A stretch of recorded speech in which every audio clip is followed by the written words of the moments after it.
Hello, it's Rachel Radha checking in. I hope your day is fantastic. I thought that we would check in on our confidence levels today, and from a scale of 1 to 100, where is yours at? I've learned not to care too much what others are thinking of me, and it's a great rule for all of us because it's nobody's business how we're running our lives as long as we're being kind and gentle to the earth and to the people around us, number one. And number two, nobody knows how we want to exist on the planet. And so when we go asking for advice, oftentimes it's really incongruent with what we want to hear. And then we don't feel understood, and then it gets possibly a little uncomfortable, or sometimes it ends up in a fight. Instead of sharing everything with everyone so that we can feel that connection, when we want to attain a goal, or to start something new, that oftentimes it's best to keep it to yourself. You're not excluding anyone by keeping your dream close to your heart, because unfortunately, when you dream high, I hope you dream high, that you think limitless possibilities are available to you, then there's going to be naysayers, no matter how good of a friend or partner they are. There's going to be feelings that come up from them that are going to come out in form of criticism to you. And I know you probably know what I'm talking about. And so keeping your goals close to your heart, or keeping something beautiful that happened to you close to your heart, is a really beautiful thing. Having that relationship with yourself where you don't need to be validated and you don't need to share everything with another keeps it precious.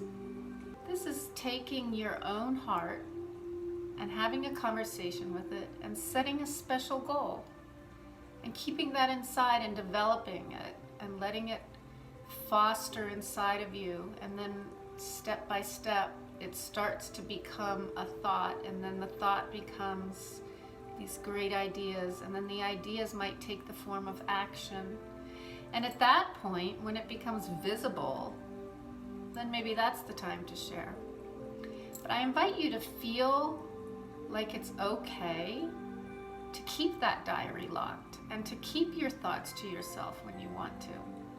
Another great exercise that helps us with the kind opinions of other people is to have the Buddha awareness. This awareness of being able to be up here.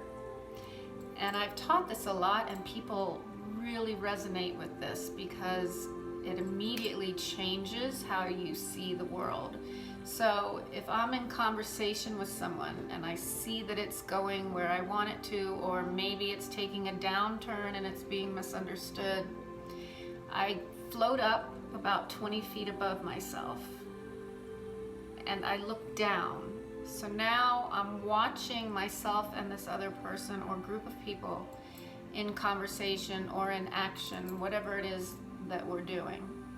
And by doing that, I'm taking away my own emotional involvement, and I'm observing from a higher power, so to speak. My higher self is looking down and watching the physical action that's going on. And when I do that, it's almost like watching a TV show where you're seeing a conversation and you're telling the character, just be quiet, you don't need to say that. So I'll use myself for example. I was in a conversation with someone that was trying everybody's patience. And that person turned to me and we began a conversation. And as this conversation's going on, I kept getting more quiet and more quiet. And I heard the people around me that had been arguing with this person say, how does she stay so patient? How does she do that?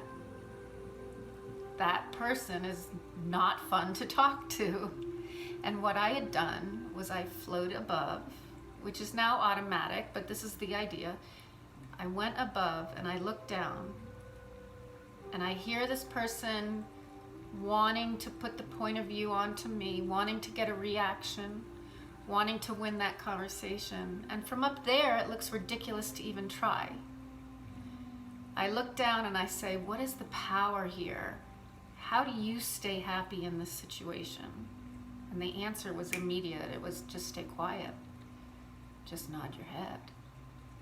There's nothing possible that I'm going to say that's going to make this conversation end the way I want it to. So let's just see what silence does. And that's what I did. And so by being up here and looking down and seeing this person going like this, the other person just ran out of air. It was the coolest thing ever. And then they walked away and they'd said what they wanted to say. I didn't need to change that person's opinion because it was never going to change. Do you want to be right or do you want to be happy? And sometimes maybe the conversation is worth hashing out.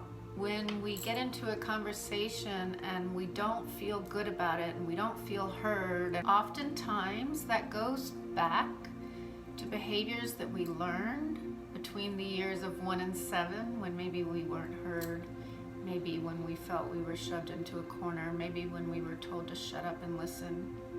Realizing that that's what's going on, you're this beautiful adult that is able to listen without having to have the last word, is a beautiful discipline.